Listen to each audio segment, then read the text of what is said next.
Good evening, everybody, and welcome to School Psych Podcast. I'm Rachel. Before we get started with our really awesome topic, and we're so thrilled at all the buzz that we've got about this topic of functional behavior assessment. I think it's a really important thing that school psychs need to be involved with and know how to do. I wanted to do a couple little housekeeping things first before we got rolling. One, we've transitioned to YouTube Live, so it's a little bit different from using Google Hangouts that we've previously used to broadcast. It looks of a very similar nature. I'm thinking that those of you that are watching tonight, there should be a chat box on the side, so that's new. Or maybe that was there last night or last episode when we were kind of transitioning. And last episode, we didn't really realize that that had been added, and so we missed a lot of your comments. So we're aware of it now. We're going to try and check that. And so Rebecca's going to talk a little bit more about how to participate and what she's looking for, but I'm going to try and keep my eye on that as well. So bear with us. If something goes wrong, get at us with the tweeting and let us know if we're having any type of technical issues tonight.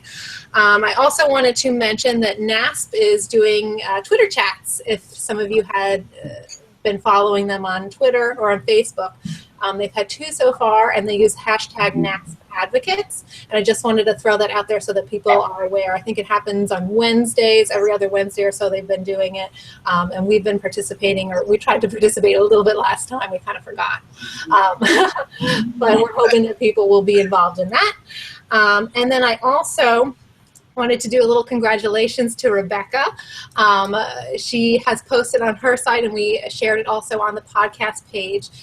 She's got a co-authorship on a book that is for sale on Amazon, and it's called 70 Play Activities for Better Thinking, Self-Regulation, Learning, and Behavior. And we're all really excited for her. And so congrats on that, Rebecca. And we're looking to talk more about that in another podcast, probably in the spring. So look forward to that. Also, I wanted to say that tonight we've got so much information to cover, and our guests are very knowledgeable and very excited and enthusiastic about this topic. We're thinking that it's probably going to be a 2-part series because there's just so much to cover. So look forward to that in the spring too. Don't be worried if we don't cover everything. We're going to hopefully come back to it if need be. But anyways, as I said, I'm Rachel. I'm a school psychologist, and right now I'm working in the state of Maryland. I'm going to turn it over to Rebecca. Rebecca? Hi, everybody. I'm Rebecca. I am a school psychologist in the state of Connecticut. So I will be looking for your questions, comments, and participation on Facebook, on the School Psyched, Your School Psychologist page, and also on the School Psych Podcast page. You can literally comment anywhere. I get notifications. I'm looking for those. I will find you eventually. And you can even send me a message.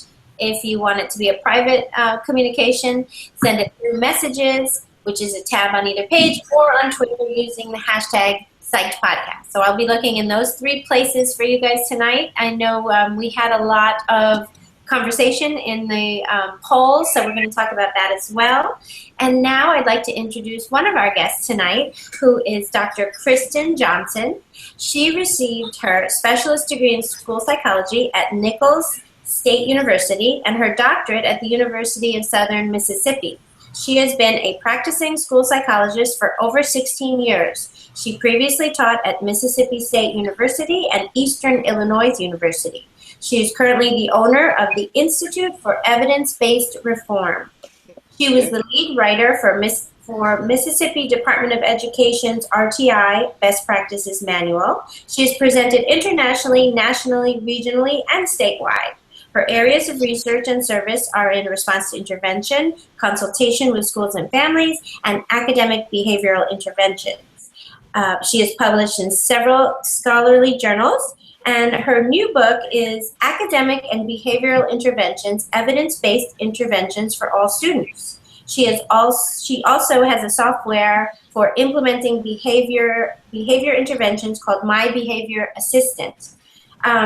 Check out the links to her company, evidencebasedreform.com, and her intervention software at www.mybehaviorassistant.com, and I put all that information in the comments of School Psych Podcast page, and hopefully we'll link it also to the YouTube broadcast so that you can find it there. And now Anna is going to introduce our second guest. Anna? Hi guys, I'm Anna, School Psych in New York. I am so excited to nerd out tonight. with our two wonderful guests. Our second guest is Ryan Farmer, an associate professor with the school psychology program at Western Kentucky University. He completed his doctorate in school psych at the University of Memphis. Dr. Farmer completed his clinical internship and postdoctoral research fellowship at the Monroe-Meyer Institute at the University of Nebraska Medical Center. His interests include behavioral interventions and behavioral assessment. His research to date has been on psychometric properties of intelligence tests and functional behavioral assessment practices. He's a BCBA, a member of NASP, and Applied Behavior Analysis International, and the APA. So thank you guys so much for joining us. So we like to try and do a poll on our Facebook page. Shout out to our School Psych Podcast Facebook page, like us people. So we did a poll, two polls, because there was so much action. I mean, FBAs are something that we're trained in as school psychs, and it's a pretty darn big part of our job. So we had 100 people who said that the school psych was the main person who did the FBAs in their building, which was huge. We had a nice split as far as people's comments and if they felt prepared. Some people felt like they needed on-the-job training. 57 people felt like they needed some on-the-job training. 56 people felt like they were prepared in grad school, while 54 people felt like they weren't as prepared in grad school. So kind of a spread of people feeling comfortable with the FBAs and DEPs right off the bat and not, which is interesting. And we also want to know, like, who was involved in your building? Like, is it the school psych's responsibility on their own, or is it a team effort? And the great thing is 27 people said that it's a team effort. The team members who create the FBA, conduct the FBA, and the BEP share the responsibilities. But 24 people said the school psych was the one who really did the main work. So it's kind of we're involved in the team and or leading the team and or doing it on our own. It seems like a nice mix. So Ryan and Kristen, please, thank you for coming, and go ahead. Take it away. All right, thank you guys for the wonderful welcome, and it's actually really great to be able to talk with you guys tonight. Absolutely, thank you for having us. We absolutely agree with you. FBA is one of those things that it's becoming a larger and larger part of our jobs as school psychologists. Especially now that it's becoming so much more well, let's go with mandated. But for lack of a best term. Right, exactly. Kristen and I would both be doing these regardless, just because it's something we enjoy doing, and it's honestly, I think Kristen said it earlier, it's detective work, and that just makes it so much more fun at times. It absolutely does. It's of all the activities that we do in school psychology, FBAs, functional analysis, behavior plans, all of that work is probably my favorite aspect of school psychology. I could not be more excited about talking about FBAs and doing that kind of stuff. You're probably going to see Ryan and I nerd out just a little bit on talking about functional behavior assessments. But we probably should get started with some of the basics of what we should talk about prior to going into all of the mandates of what an FBA requires. Absolutely. And so Kristen and I had a little bit of a chat, and we put some things together just to help us share some of this information. So I'm going to put that up now. You guys able to see that okay? We're good? Yep. Okay, great. So, we talk about FBAs, and really we're jumping the gun a little bit, because FBAs is the end game, because what we're really asking is, what is the purpose of a behavior? Why is the kid doing this? Why aren't they doing something else? And what we're skipping is what are we looking at? How are we measuring it? And why do we even need to measure it? And so, I'm not going to read to you guys the slides. That would just make this incredibly boring. But the whole point is to make sure that we're doing the best we can, that we're doing the best for the student that we can. And FBA is one of those processes that allows us to make sure that we're providing the absolute best intervention.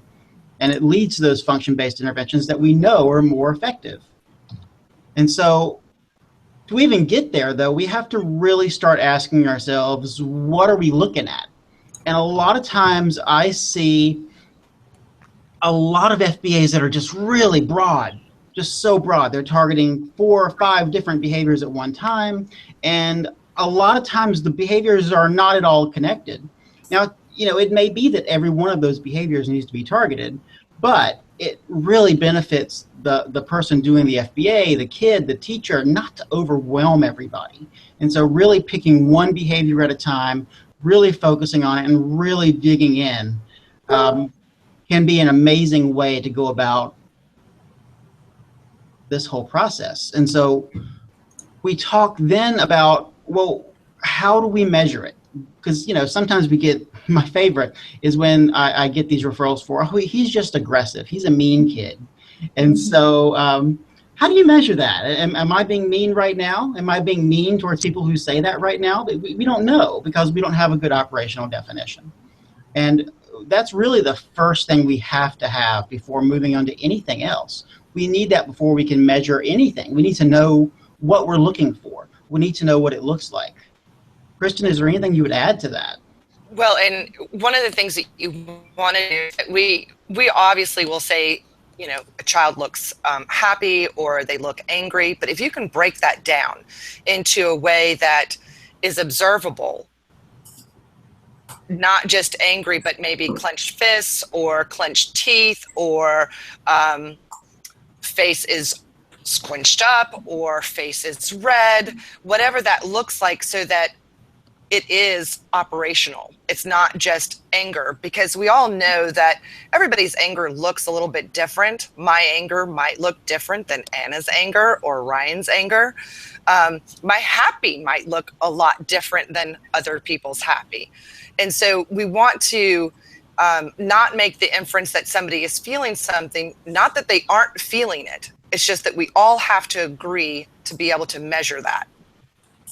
I can't agree more with what Kristen's added here. I would take it a step farther. A lot of times as psychologists, we and I'm not saying we don't care, but we care a lot about emotion, what the person is thinking. But when we talk about a good FBA, we can't observe those things. I can't observe that you're feeling mad or happy or upset. I can't observe that you are thinking about the other student when you do this behavior. So a lot of times we kind of have to narrow it down to just the objective, measurable behavior in that moment. Mm-hmm. Absolutely. And that's hard for a lot of us because that's not how we were trained. Mm-hmm.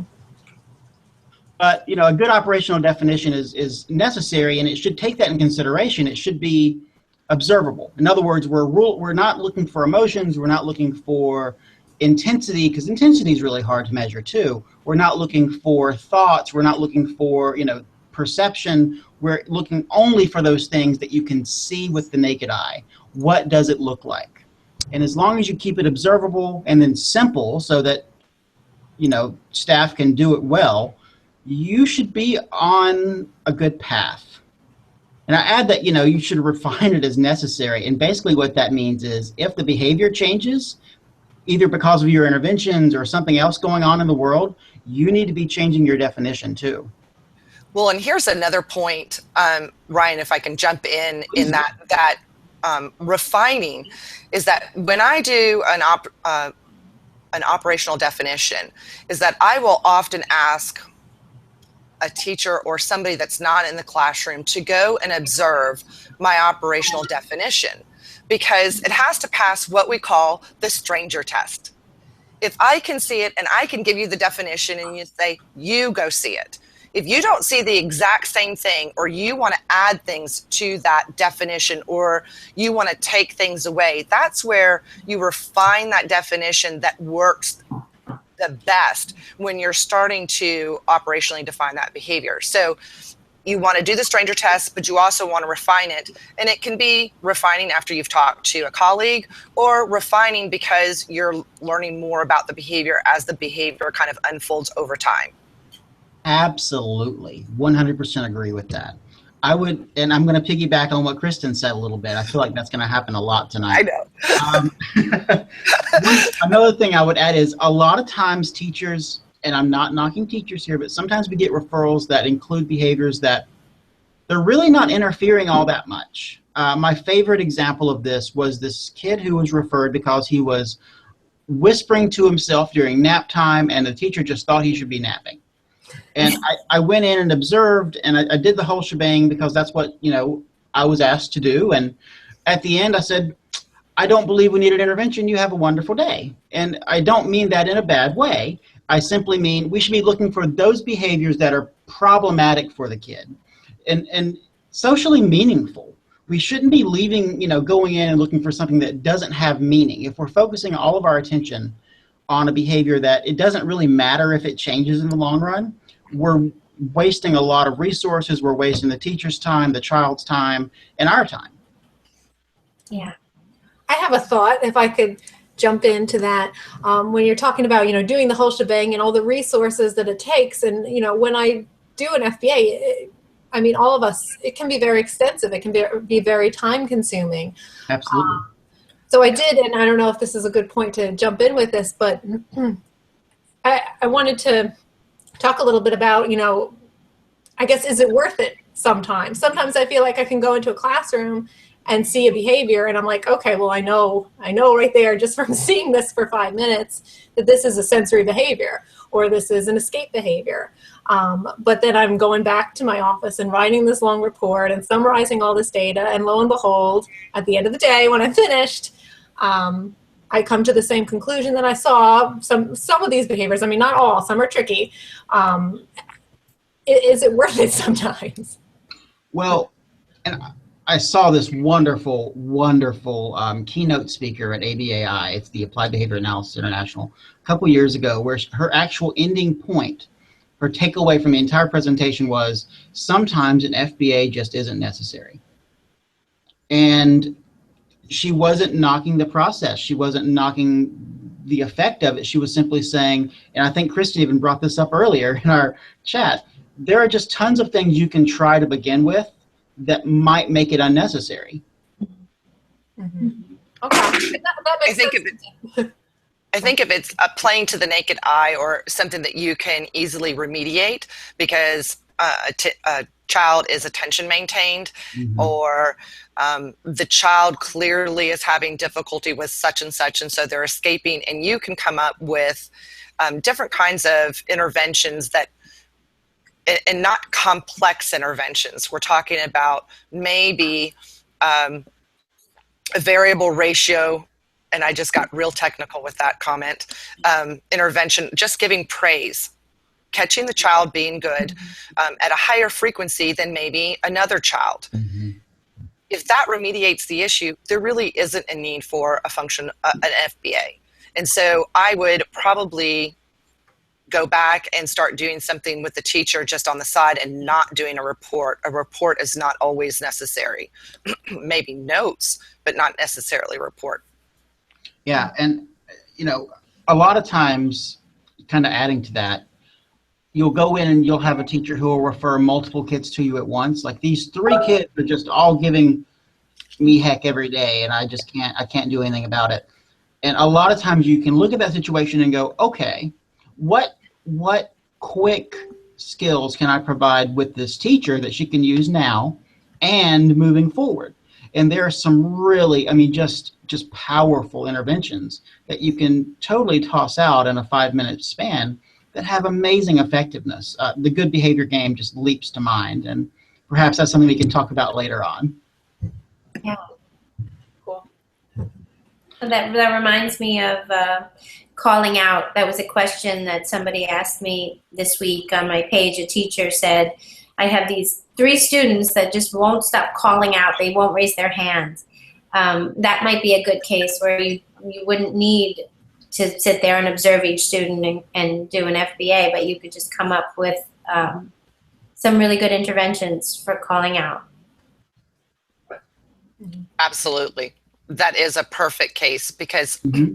some of these high frequency behaviors that we see, calling out, maybe getting out of their seat, or talking to their peers. There are a lot of really good interventions that remediate most of these kids without having to do an FBA. Now, if they're unresponsive to the intervention, that is a perfect time to go back and maybe look at doing the FBA. Obviously, the first thing that we always want to do is check for integrity of the intervention being implemented, but we want to circle back to whether the FBA is warranted if they're not responding to some of the interventions that we've tried. Absolutely. And I just wanted to come back around really quick to end our point on definitions, making sure that we're looking at the same thing. I know I'm jumping back a little bit because we got off on a tangent, but if your definition is objective, clear, and complete, then you're good to go. I mean, that's really what it boils down to. Okay, so yeah, I think to that point, lots of times when we get the call to come in and observe a child or support a child, there are lots of behaviors clumped together under one heading. And so in order to make really clear operational definitions, we kind of have to separate those out. Like I think of defiant. He's defiant. He just doesn't listen. He just doesn't follow directions. You know, there's so many things happening there. So how do you handle that when there's lots of different behaviors that you want to address? Do you start with the sort of the most impactful? You can, absolutely. If there are a lot of behaviors that seem to serve the same purpose, I guess is a good way of going about it, then you can kind of group those together. I love the term combined inappropriate behaviors. I've used that 100 times. But basically, it's like aggression that's breaking down into hitting and pushing and pinching and yelling and shoving desks and all that stuff. And it kind of all gets grouped together. And that's okay as long as it's the same purpose. And you don't always know that. So sometimes you start down that road and you're completely sidetracking yourself.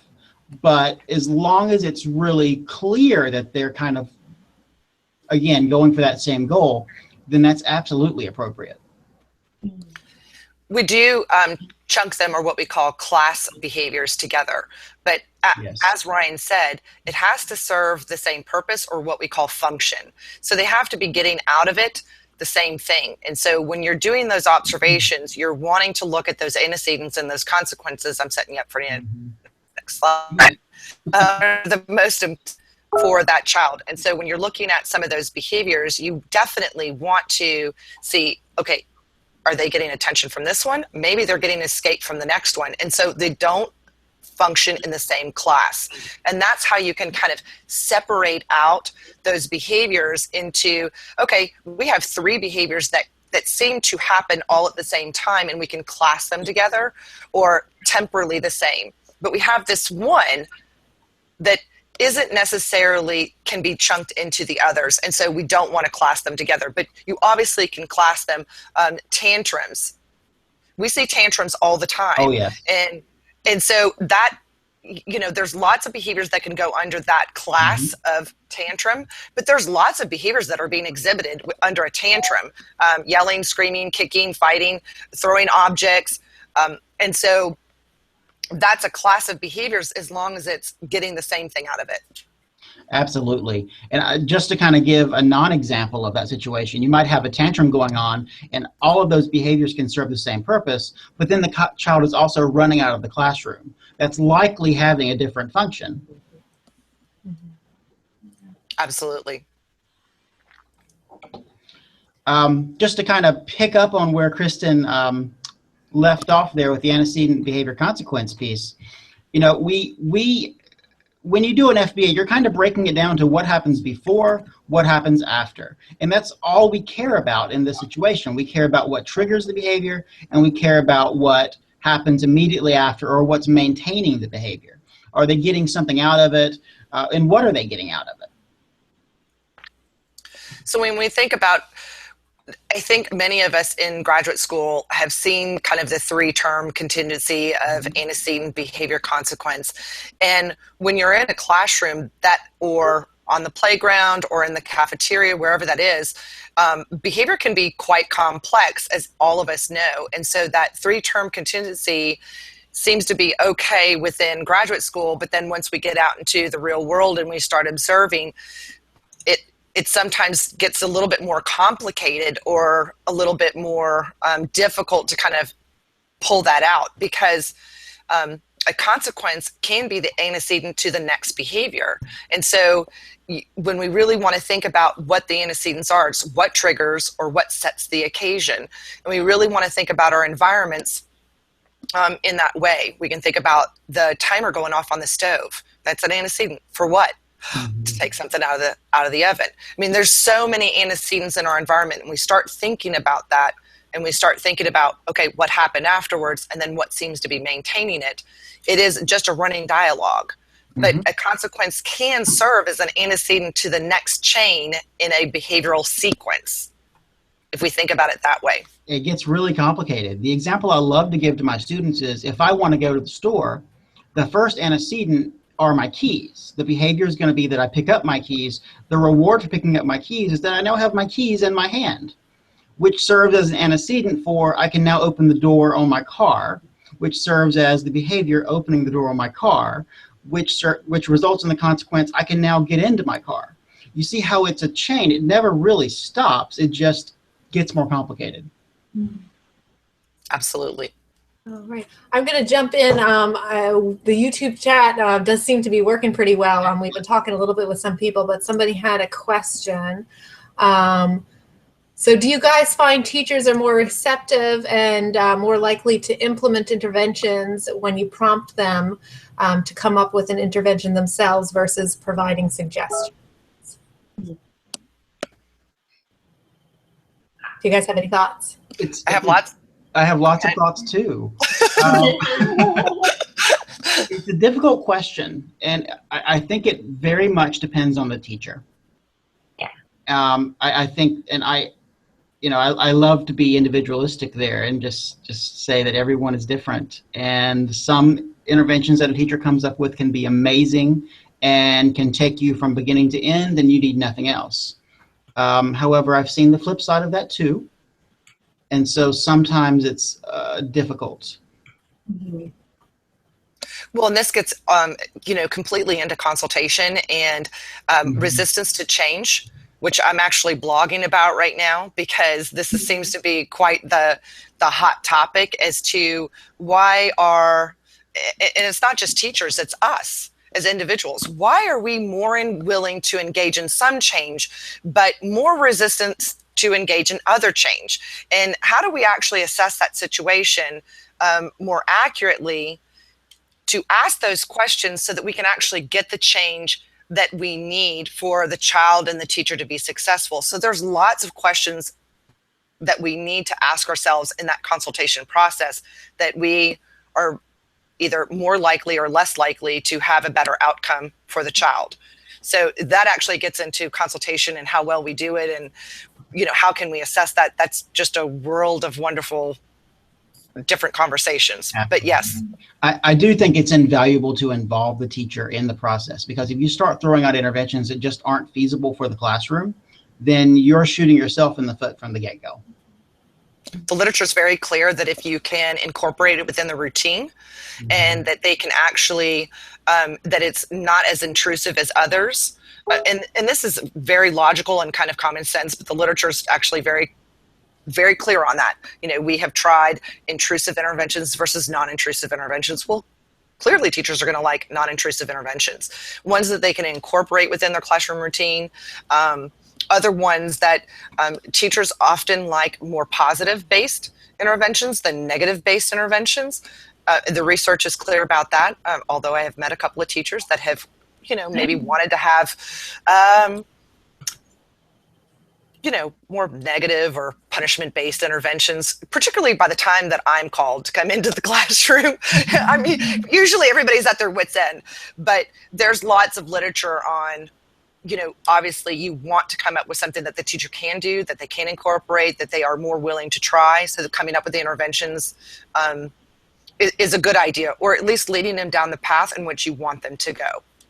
One thing that I have seen to be effective, and I saw some literature on this, but I couldn't tell you from where right now, is coming up with sort of a menu board of of interventions for the teacher, and then allowing the teachers to select from that menu. And so that way you're ensuring that you're getting a function-based intervention, but the teacher's preferences are being very heavily considered in that process. Yeah, that's great. I would love to see an example of that, a menu board. I will see what I can find. Thank you. There's actually a couple of pages in the front of my book that's function based. Mm-hmm. So I could share that on the school psych on your website. That would be awesome. Thank you. All right. Yeah. As a newbie, I really appreciate that. I think I have one more year to call myself a newbie, but I certainly still feel like one. Hey,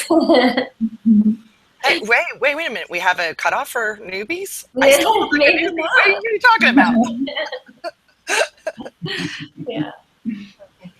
I think the cutoff is when just your dues go up. Oh, well, that was a long time ago, but I still feel like a newbie. Yeah, good.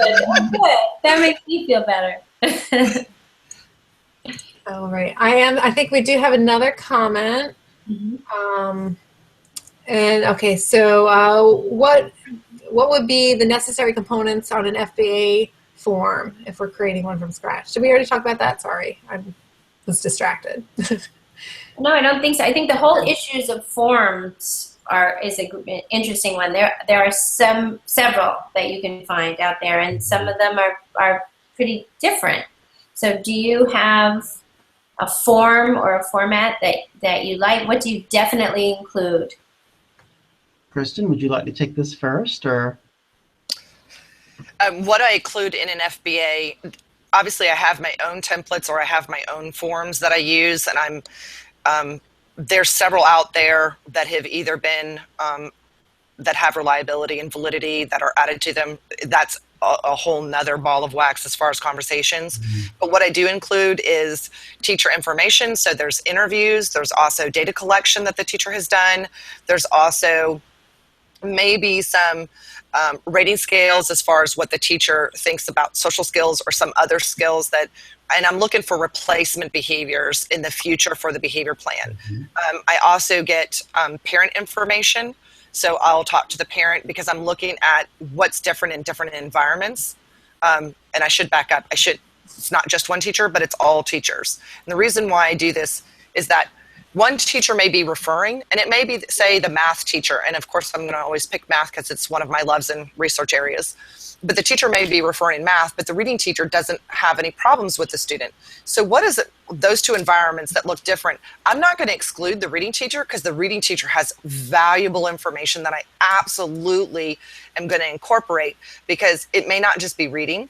It may be that there's different students in there. It may be a different time of day. It may be where the child is sitting. I mean, there's so much that I can gather about why isn't this child behaving this way in this classroom versus the other way in the other classroom. So I incorporate as many teachers as I possibly can in that. Parent information. I also do data collection from the teacher, but also my observations. And my observations are not just ABC. I rarely do an ABC, and it's just because I don't necessarily need it I'll do a peer observation. So I look at a peer and I look at the student to see if there's a high discrepancy, and that is just to show that there is a need for an FBA. And I usually go into what's called a conditional probability. So I check off when I'm observing what antecedents are present, what behaviors are present, and what are the consequences right after that. And then I might do some graphing and then do student feedback. So student interview, preference from the student, and then I do summary. I think I might have lost something, but Ryan sure was going to fill me in. I mean, that was extremely thorough. I kind of want, so when the question was asked, I was thinking slightly differently. And I, first of all, want to say I agree 100% with Kristen. My approach is more of a, what do we have here? What's going on? Let's get information from parents, teachers, et cetera, et cetera, et cetera. I also want to know what resources we have available, what skills the kid has going on. And then I'm going to collect data based on the operational definition that I've come up with from the teacher and the parents and the administration. I usually base mine around a good research question. The chat is throwing me off right now. I usually base it around a good research question. And then I want to emphasize that Kristen mentioned graphing. And one of the things that I have noticed in almost every single FBA report I have ever seen, including example reports in books, is they don't include a visual depiction of the data. There are no graphs in these reports. But the entire basis of FBA was based on this idea that you can look at the data, visually inspect it, and come up with your findings. And that's how you're going to evaluate change over time as well. And so to not have that in there is really not a good idea. I'll just leave it there. I think, I don't believe there's anything we've missed, Kristen. One thing I do want to add is a lot of districts offer these quick 1 to 2, sometimes 3 or 4 page forms for FBA, and they are not always very good. What Kristen and I have kind of laid out is not so much a form, but more of a way to think about this and an approach to use. And so there isn't, I would love to say that there's this great list of do this, do this, do this. No. But it just doesn't exist because every behavior is different. And even the same behavior has to have, might have a different function, and it's definitely going to have a different antecedent. And so there's no way to really have a do this kind of checklist approach. And I know, sorry, go ahead, Kristen. It's a process of answering questions. Mm-hmm. And that's exactly what Ryan talked about, is that he's developing a question or a research question to be able to answer. And so we're playing detectives. And so to be able to say that this is exactly what we do, I don't know that I have ever had an FBA that it's the exact same scenario, because it's not, because I am answering questions. So I might use a different assessment to be able to get at the question better than somebody else's because their question was completely different.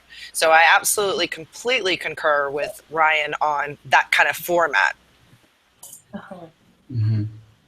Do you think that there are some decent forms or formats that people use at like sort of tier 1 that are, because there are so many of them, and you think that they're all bad? I guess that's a hard question. I've not seen all of them. I just find there's so many forms out there, and they'll say FBI on top, and they're probably, I don't think that they necessarily are, but I wonder if that's why there's a proliferation of them. People are using them as sort of a tier 1, like just like a start, an exploration, just an observation. Well, I will say that I'm sorry, Kristen, I didn't mean to cut you off. I was just going to say there are some good forms. Greg Handley has a website called Practical Functional Assessment, and he has amazing resources, amazing interviews, and amazing tasks that you can complete to go through his functional analysis process, and it's absolutely amazing. I would highly recommend that to anyone considering developing a form. That's great.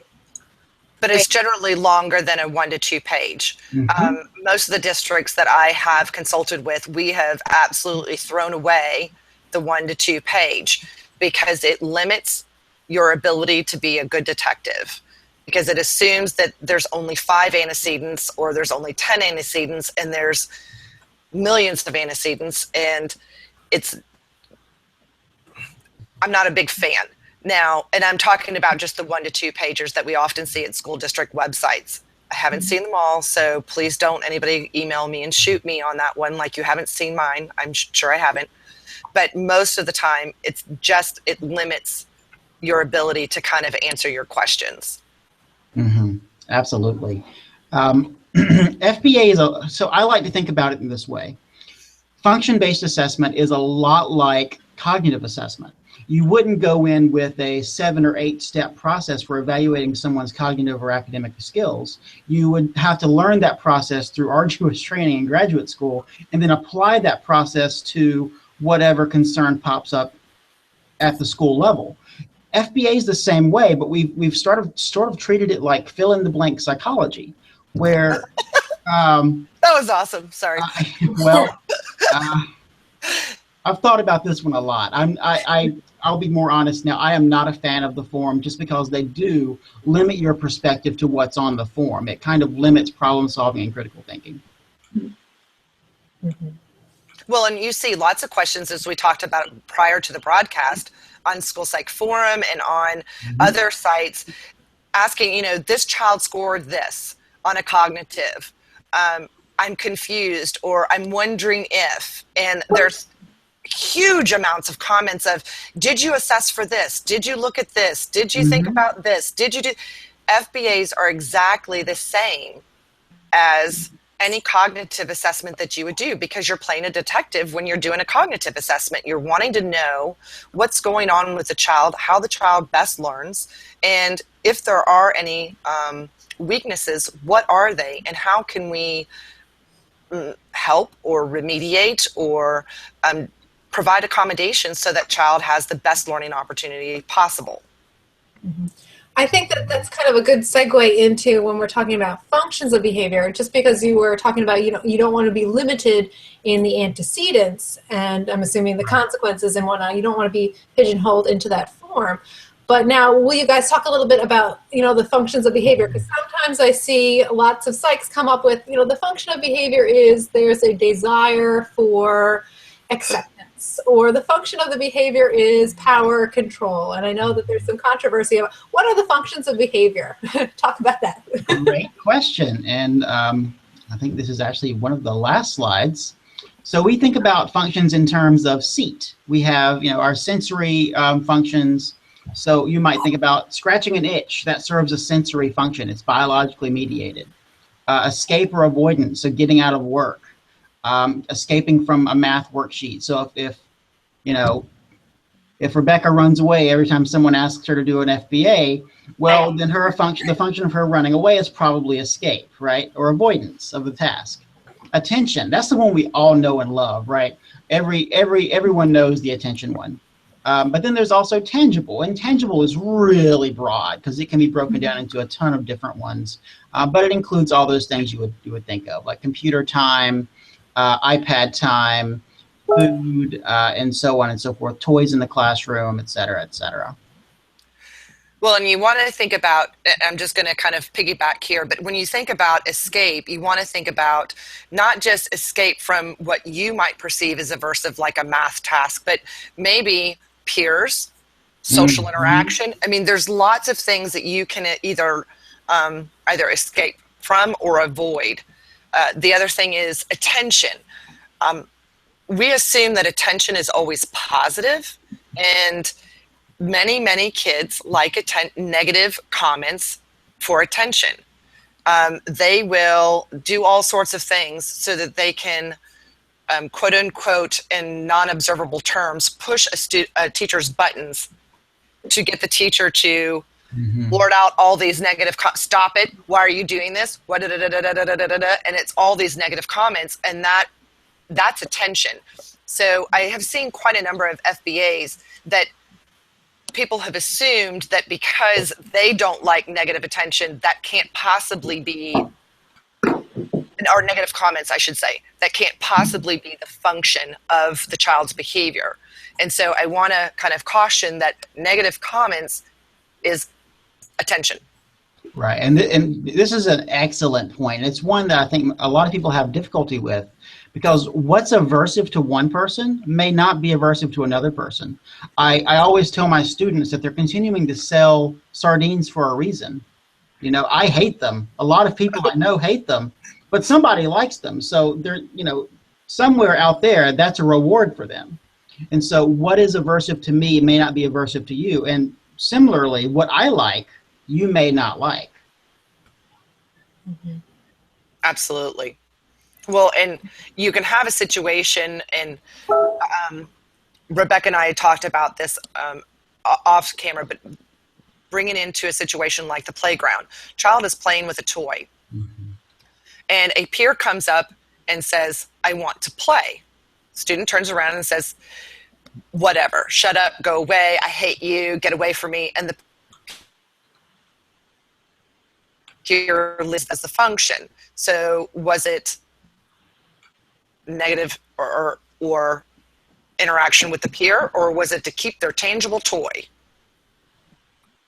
Which is a very good question, not necessarily potentially easily answered unless we can observe it again and again and again and again under different scenarios, that we might be able to answer that question of verbally saying negative comments to peers. Does it happen when it's with unpreferred items or unpreferred toys?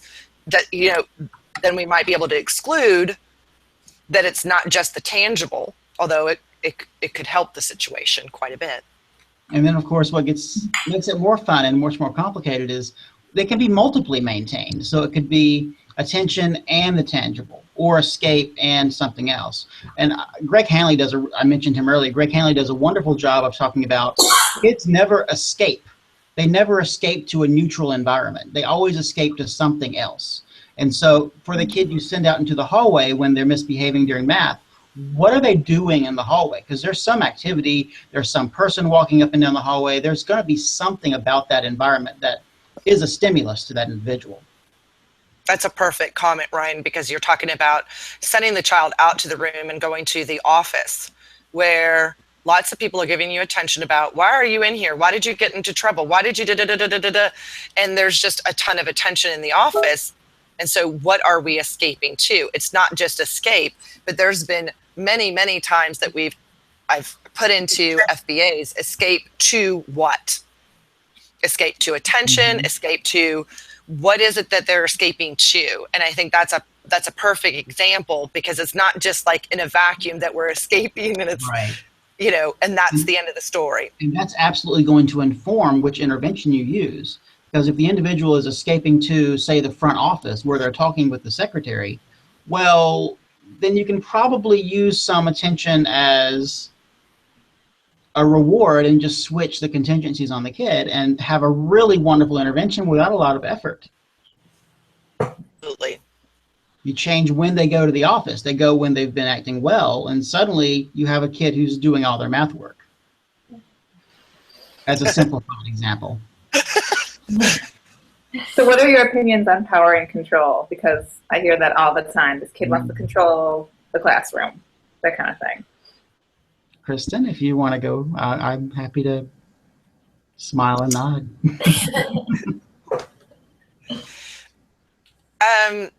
To put it mildly, I'm not a big fan of power and control. You're basically leaving off, what are they trying to control? Mm-hmm. You know, are they trying to control their toys around them, which is toys? It's not control, it's the toys. Are they trying to control the attention that's around them? So you're leaving off the biggest piece of it is, what are they trying to control? Not just control. Are they trying to control the attention? Are they trying to control how the pace of the instruction? I mean, there's lots of different things, but it has to, what are they what are they controlling? What are they trying to control? And that's where it leads to back to seat. Power, I'm kind of blank on that one. It's very similar to. It is very control. similar. So here's how I've kind of conceptualized that for myself. Control is different from the other functions in that it's trying to change the contingencies for other people. And so it's less about the contingencies for themselves and trying to change the consequences for other people and other people's behavior. And so if you think about it in that sense, sure, I mean, I guess it could be a thing, but the research right now doesn't lead us to any really good interventions for that. When you can still flip it around and go back to some of the main four, the seat we mentioned about earlier, and they can lead you to really wonderful interventions, isn't that more effective? Isn't that more pragmatic? when we talk about the research, you said the research that shows, well, how do you do research on something like that? Because I've used that too. I've been like, oh, the research does not support power and control because I've read that the research, but I'm like, I don't really know. How do you do research on that? That is a very complicated question. So FBA, just here's the short form. FBA comes from a process called functional analysis. Functional analysis is out of the applied behavior analysis literature, and it attempts to find, as you might guess, the functional cause of a behavior. And what it does is it sets up very tightly clinic-controlled conditions in most cases, and changes very small pieces of the environment in each condition to evaluate that function, to evaluate that potential cause of the behavior. There are some models for doing that in the schools. The Bloom model leaps to mind, and there's some trial-based FA stuff for that. But it's a challenging process, and a lot of programs don't implement that part of the FBA into their programs. And so from my experience anyway, a lot of school psychologists are not trained on that part of the process, and that's sort of that experimental part. Well, and I guess I would just have to go back to what we learned in one of our first, classes in research is parsimony. Mm-hmm. I mean, when we can explain something in a simpler term in that they are trying to control, it's tangible, or whatever it is, and that seems to explain what's going on, I don't understand why we need to go to a much more elevated status. And so if parsimony, if we can simplify it, and that explains what's going on, we don't need to go a step further. I tell my students all the time, if you can solve the problem with a simple solution, why are you making it more complicated for yourself?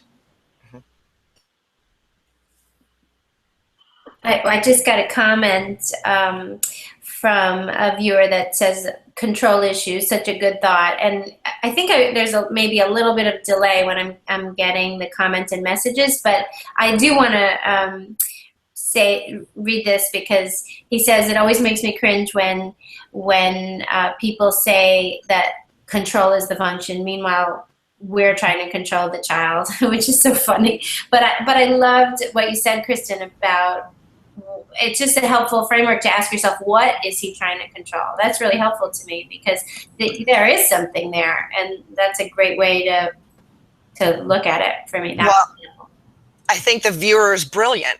Yeah. When don't we try to control our environments? I mean, we control our environments all day, every day, or we have a very bad day because we didn't have the best control on our environments. Absolutely. And so, we set ourselves up for the kinds of contingencies that we want. So the viewer's kind of perspective on that was just absolutely beautiful. Mm-hmm. When don't we try to control our environments? Right. Great point. Okay, we're running out of time. Any final comments or thoughts? That was quick. I know. I know, because it was so fun and awesome. So I'm going to throw a comment out there, like FBA, BA, behavioral analysis. You guys put like the badass in BA. You guys are awesome. I could say that we're not at work, right? I love it. So thank you for being so BA on our FBA episode part 1.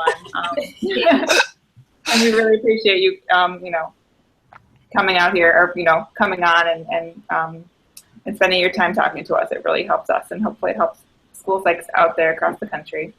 Absolutely, and we're looking forward to part 2. So anyone out there, if you're thinking about this and you have questions and thoughts for what you'd like to continue the discussion topics on, please send them to us in any way, in any comment forum. We can't wait to hear from you.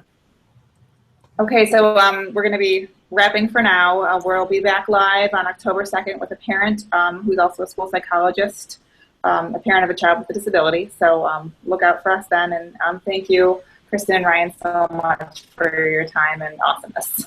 Yeah. Thanks, so awesome. I'm now getting a t-shirt made. I'll buy one.